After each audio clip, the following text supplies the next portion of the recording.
안녕하세요 여러분들, 잘 지내고 계셨나요? 일단 먼저 수련회 가운데 하나님의 은혜로 인도하시고 풍성하신 사랑을 경험하게 하심에 감사와 영광을 올려드리겠습니다. 그리고 이번 주부터 10주간 나눌 컨텐츠는 수련회 말씀들과 또 수련회 말씀을 바탕으로 한 10주간 나누고자 합니다.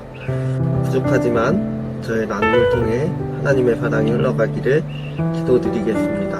이번에 같이 볼 성경에 기록되어 있는 말씀은 열왕기상 17장 22절부터 24절이에요. 여호와께서 엘리야의 소리를 들으심으로 그 아이의 혼이 몸으로 돌아오고 살아난지라. 엘리야가 그 아이를 안고 다락방에서 방으로 내려가서 그의 어머니에게 들려 이르되 보라, 내 아들이 살아났느니라. 여인이 엘리야에게 이르되 내가 이제야 당신은 하나님의 사람이시요 당신의 입에 있는 여호와의 말씀이 진실한 줄 아노라 하니라. 아멘. 사르밧 과부는 가난했기에 가루와 기름으로 떡을 만들고 먹고 죽으려고 했습니다. 그러나 하나님의 말씀대로 비가 오기 전까지는 과부에게 기름과 가루가 떨어지지 않았습니다. 사르밧 과부는 남은 것으로 엘리야를 대접했습니다. 마지막 남은 은혜와 무기력한 우리의 모습들이 있습니다. 하나님은 무기력한 상황에서도 우리에게 말씀하시기에 아직 희망이 있습니다. 본문은 이제 이틀 후에 사르밧 과부의 아들이 죽게 되는 장면입니다. 사르밧 과부는 엘리야를 원망하게 됩니다. 사르밧 과부의 원망은 어디로 향하고 있을까요? 첫 번째는 하나님과의 관계를 부정하고 있습니다. 사르밧 과부는 엘리야를 원망하는데 내 아들을 죽게 하려고 내게 오셨나이까 말합니다. 엘리야와 사르밧 과부는 혈연도 지연도 아닙니다. 사르밧 과부는 엘리야를 통해서 죽다 살아난 것을 경험했습니다. 엘리야를 통해 회복이 되었습니다. 그런데 어려운 일이 생길 때 하나님과의 관계를 원망하면서 하나님 왜 이런 일을 내게 주셨나요? 하고 말하고는 합니다. 실제로 하나님의 역사를 부정합니다. 우리는 문제와 유혹과 환경으로 인해서 하나님의 은혜를 잃어버립니다. 엘리야는 사르밧 과부의 아들을 들고 하나님께 기도하기 시작하는데 내 하나님 여호와여, 원하건대 이 아이의 혼으로 그의 몸에 들어가게 하옵소서 라고 기도합니다.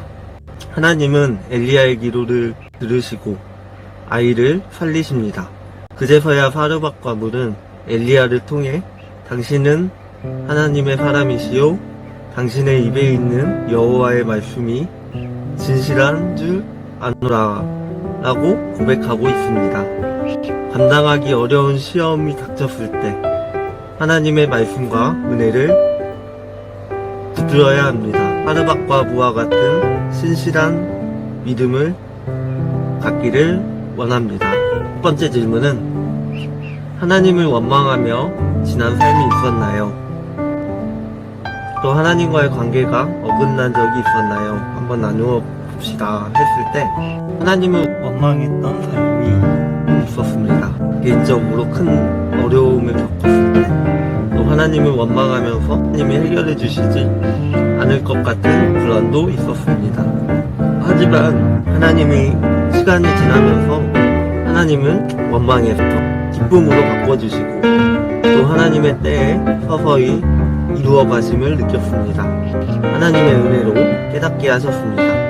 하나님과의 관계가 어긋났던 경험은 캄보디아 선교를 준비하는 중에 안 좋은 일을 만났는데 그로 인해서 사람과의 관계로 틀어지고 마음이 아팠고 하나님 앞에서 와커프 예배를 드려도 주일 예배를 드려도 기쁨이 없고 어긋난 마음으로 삶을 살아갔습니다. 그러나 하나님은 천천히 저를 바꾸어 가셨는데 하나님의 은혜로 깨닫게 하시고 또 말씀과 기도를 통해 회복시켜 주셨습니다. 두 번째 질문은 하나님의 역사를 경험했던 적이 있나요? 하나님 앞에 진실한 마음을 가지고 있나요? 나누어 봅시다 했을 때 하나님의 역사를 경험할 때 선교를 준비할 때도 있었지만 최근 2, 3년간 공동체를 통해서 하나님의 역사를 경험하고 있습니다. 공동체 지체들을 통해서 하나님이 함께 하시고 마음과 나눔을 통해서 인도하시고 또 중보자들을 통해 하나님이 일하심을 고백하고 있습니다. 그리고 하나님이 언제나 함께 하심을 경험하고 있습니다.